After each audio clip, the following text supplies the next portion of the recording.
This is Pet Life Radio. Let's talk pets.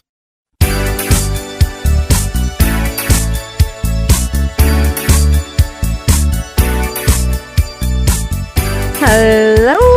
You're listening to Animal Party on Pet Life Radio. And in my studio, we are having a cat party today. Apparently, there was a memo sent out because there are 3 of them sitting in the office, all tempted by my desk of papers and my giant microphone and all the tech that's set up here. Oh, yes. They just think this is great. So we may hear them. There's one called Xena, a black cat, who often talks. And part of that's because she's just talkative. But part of it is because we named her Xena, me and my kids. And when she was a kitten, I used to imitate the superhero Xena. My kids and I used to watch that show. So I would imitate how she used to holler, I would do that when this cat would enter the room or come over. And so now I think she thinks that's her name. And when she enters anywhere, she sort of goes, just like Xena. So be careful what you teach them. Actually, we like it. We think it's adorable and quite funny. But you may hear her later.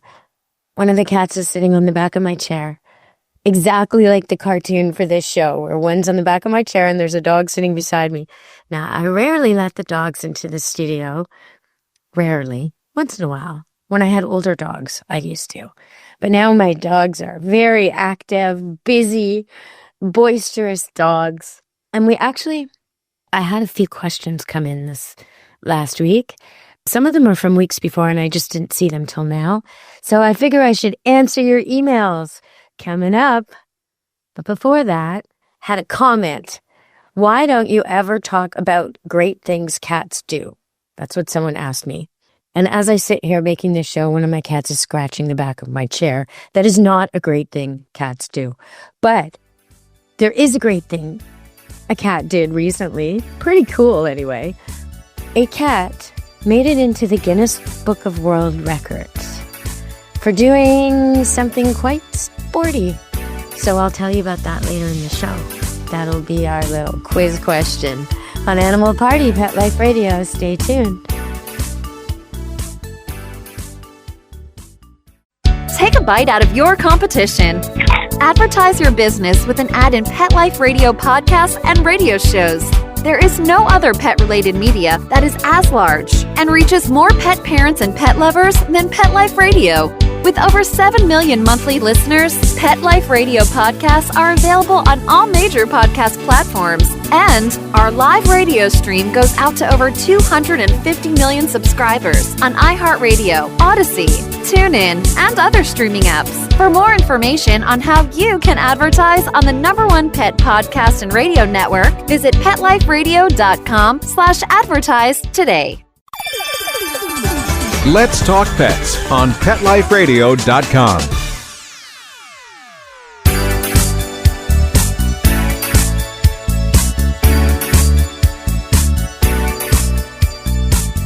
Hello! We're back on Animal Party, Pet Life Radio. The question for the show today is, what did the cat do to make it into the Guinness Book of World Records? And hopefully I'll remember to solve that before the end of the show. But, yeah, hopefully. I like it. I think it's pretty cool that this cat can do that. I'm impressed. I don't think I could do what it did. Well, maybe. Maybe just. As a kid, I sure could. But now, I don't know. That's a bit of a hint. All right. So we had a comment sent to me besides that one, which was from a doodle owner. Now, this person adopted a golden doodle from me last year. And it's a 3/4 poodle, non-shedding golden doodle, about 35 pounds, female. And we plan to do another litter this year. But she was just telling me, she said, I never realized how much love I can give a dog that is non-shedding. So that was interesting. And then I talked to her about how observant and empathic golden doodles are and how they have great memory and adaptive intelligence. And then I shared a bunch of photos of the parents and grandparents, and she shared some photos. They're just gorgeous. So I'll post some of them on Camp Good Dog Facebook. They're just gorgeous. And She said, "We are so lucky and grateful. My heart is full." Yeah, that's what golden doodles do. And she asked me a few interesting questions. So here's some, I'll talk more about the shedding in a minute. But, well, no, I'll talk about the shedding now. So she made a point. And then later on, she said, so way later in the text, I have to go way down. "In the past, my other dogs, I might have given them 10 hugs and kisses a day on their forehead, depending what I was wearing, because they were shedding. But with a non-shedding dog, I probably hug up 50 to 100 times a day, hugging her, kissing her. It's a different life with a non-shedding dog." So I asked her, "What type of dog did you have before?" I was guessing a golden, a lab, a samoyed, a husky, the big shedders, And then I told her, St. Bernard, they throw off spit bombs. And sometimes when they shake their head, the spit bomb lands on the ceiling and stays there for a while. So it could be worse. But anyway, she said before she had a Doberman. And you might think, well, Doberman, they must not shed very much, tiny little short hair. But they're kind of like barbs, labs and dobies. Dobies even more than labs. And dobies have a scent to them, a musky sort of scent. But the little barb hair, they stick in things. So golden retriever hairs are sort of like dust bunnies, and they collect under things in big, long, cobwebby sort of things, whereas Doberman hairs stick right into things. And if you're wearing white, forget about it. They're black. So I get what she's saying. So now she has the golden doodle. Oh, she also used to have a Keeshond. Now that's a very furry, thick, middle-sized dog with, it almost looks like if you took a husky or a Malamute and shrunk it to half size and made its nose really cute and little. That's kind of what it looks like. That's not what it is, but that's what it looks like. So it's gray and it's fluffy and it's got so much hair, and you can use a shedding comb on them and get like a whole little dog off them. So yeah, so she had a Keeshond and a Doberman, and now she has a little Chihuahua, the long-haired one, she said. So I can see that this, and I told her that at one point I used to have 7 dogs. 6 of them were non-shedding, doodles and poodles. And one of them was a blue heeler, which is a fairly short-haired dog. I mean, it's not a terrible shedder, but 2 times a year that dog would shed profusely, spring and fall. And also just generally, there was more blue heeler hair on the floor always than the other 6 dogs combined.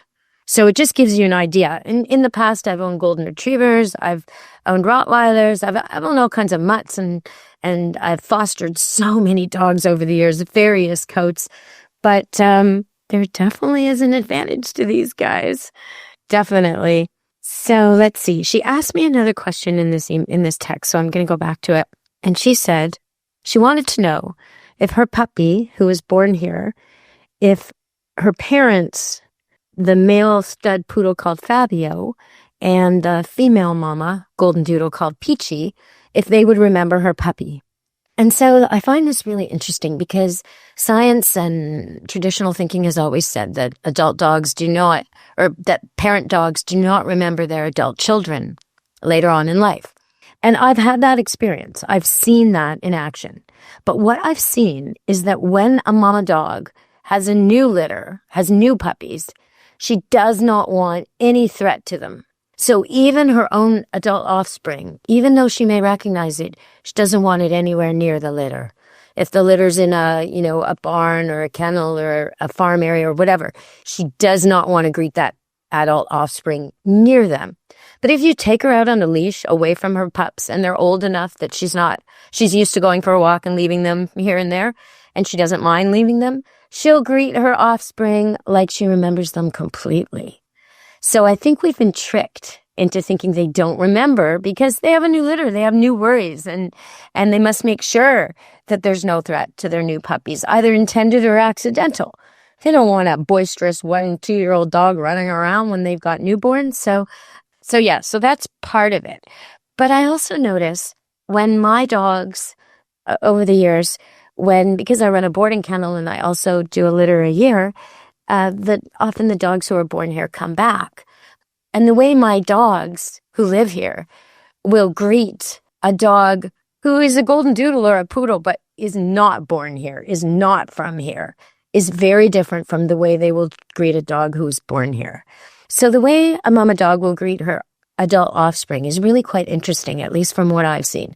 The adult offspring will stand perfectly still, stretch, and almost straight and rigid in a very odd way at the initial greeting. And the mama will sniff the adult offspring puppy, now grown, from tip to toe, slowly and methodically. And at some point during this, both of them will burst with excitement. Either jump and leap and wrestle and play, or start grooming each other, or start making noises. There will be a sign of total recognition. And then when they do play, the play will be without limits. It will be almost like cuddling, wrestling, cleaning all at once. It'll be all of that in a bag of chips. It'll be everything rolled into one.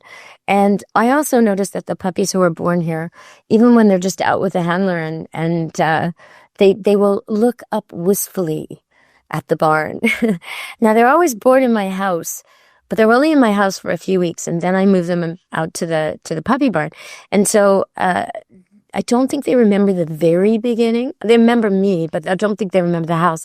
But when they open their eyes, they're outside in heated and beautiful barn for them, where they're totally safe and their mom gets total privacy and no, dogs, people walking in and out, no driveway noises, very secure and comfortable.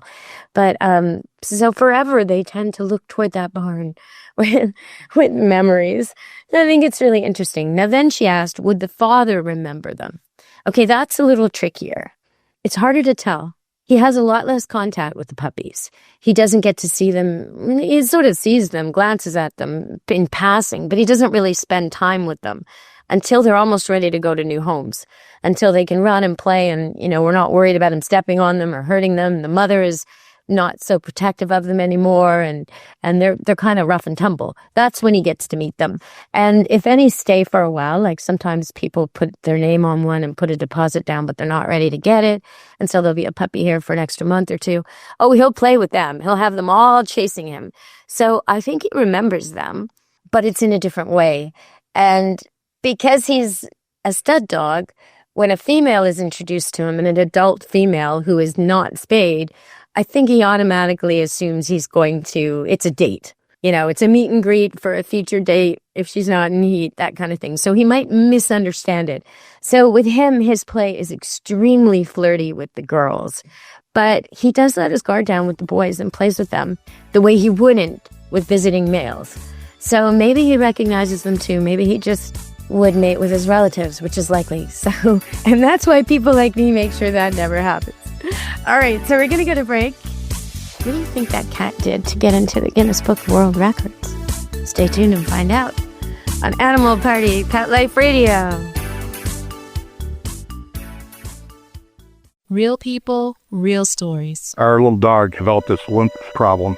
The chemotherapy lasted for 6 months, started developing more lymph nodes. So I thought I'd just try carnivore. The lymph nodes started to go down. Then I took him into the vet to have him checked out, and there was no signs at all inside. My cat had issues that developed in his eye, and 3 months later, my veterinarian said, let's go ahead and remove the eye. I heard the carnivore on advertising, so I said, you know what? I'm going to order this product. They did the procedure. They did all the tests, and they said, I don't know what you did. This product saved his eye.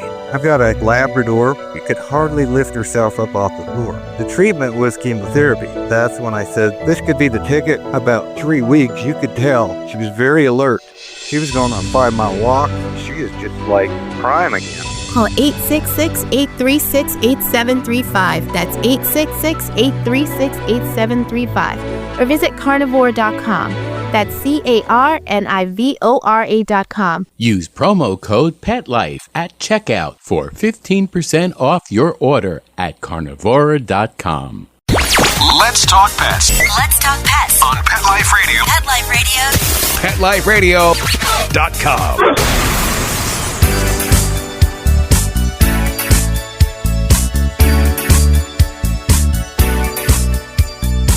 Hello, you're back on Animal Party on Pet Life Radio. And the cat who made it into the Guinness Book of World Records, that cat was able to, I wish I had a drum. Brrr, there's my drum roll. Was able to skateboard for 10 meters. That's almost 11 yards, they say, in 12.85 seconds. A skateboarding cat. Now, I've seen skateboarding bulldogs and skateboarding pugs. I've seen surfing, skateboarding, surfing beagles, but I don't think I've ever seen a cat. So well done, kitty. Very impressive. Very, very impressive. All right, everybody. So let's go on with a little bit of animal news. Gotta say, it's getting confusing out there. Sometimes I'm looking at Facebook, and I have several social media sites. I have a YouTube, Deb Wolfe Pet Expert, and a Facebook, Deb Wolfe Pet Expert. And then I've got, my personal one for my family and stuff. And I have Camp Good Dog on Facebook. So I get hit with a lot of animal videos on these pet-related ones, right? People are sending me reels and they're coming through. But sometimes it's so difficult to tell if something is real. Remember that show, Animal Kingdom, way back, and they got sued because they were staging things? They would put an animal like a bear with a tiger in an environment where they'd never meet and then kind of film the standoff and stuff. Well, that's what's going on AI right now. People are like making it look like a monkey would rip open a snake to save baby lions or that it ate or baby birds or something. And none of this seems at all plausible. And I have to really, really look closely, put my glasses on because, I hardly ever use them. But I'm trying to see, is this, enlarge the screen? Can I see any flaws? It's so difficult to tell the difference. Well, now it's got to the point where even with the news, we can't tell. So here's a story over in Louisiana, and they must have a lot of medical labs there. I don't know why we keep getting these stories from Louisiana with monkeys, but here we go again. Over in Louisiana, they had some monkeys escape from a, in quotes, facility. Can imagine why they escaped. Anyway, the monkeys escaped, and they're little cute little monkeys, probably totally smart and maybe aggressive. I don't know. So definitely used to people, which might not be a good thing, but the monkeys escaped. So the news is reporting on it, and they're saying 1 to 4 monkeys escaped. Well, why are they unclear? Because there's been so many people posting footage and sightings that they can't tell what's real and what's not real. Is there 1 monkey? Is there 4 monkeys? There's 3 monkeys? There's 2 monkeys? And then after this was going on for a few days, people started posting pictures of a goat. So there's some kind of missing goat in the same neighborhood, and now apparently the monkeys have hooked up with the goat, which doesn't sound plausible unless you know goats and monkeys, which I do. I had a job cleaning pens at the zoo in Toronto years ago, a volunteer job, and I got to know monkeys and baby gorillas too. And yeah, they might reach out to a goat. They might unlock a goat. They might let a goat out of somewhere, and the goat might follow them around, knowing that they're going to be interesting and entertaining and possibly lead to food reward, which they will, because they're not going to want to eat all the same things the goat will. So it's going to be a windfall for everybody. The monkeys might even be riding the goat. But the thing is, no one really knows if this is just invented or real. So we all got to start paying more attention and critical thinking. They used to have this ad on Canadian TV about the house hippo, and they would show this little dog dish, and the house was quiet late at night, and the narrator would say, late at night, and it was narrated like a nature show. Late at night, the house hippo comes out in search of water, and they, would show this tiny little artificially created hippo walk out from under the fridge and go drink the water. And then there's a message saying, be careful what you see. Not everything is true. Exactly. We got to be careful. There's a horse hippo out there. There's a goat with a bunch of monkeys. Is there? I don't know.